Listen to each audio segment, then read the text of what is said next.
my ICP, these are who I want to reach out to. It shows a few of them here that are already in your CRM. Great. So we can open the extension here, and this will load the list for 112 contacts.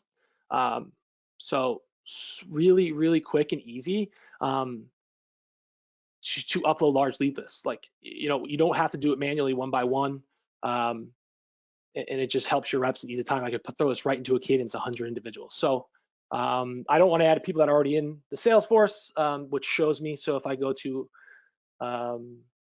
export into my Salesforce, click next, I can cherry pick and, you know, get rid of some of the ones that might have already been in. I saw, you know, in this example, Kevin Burke's already in there. So we'll get rid of him.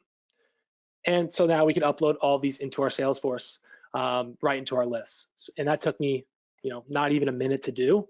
And obviously you could do larger lists, right? Up to hundreds, 1,000, depending on what you want.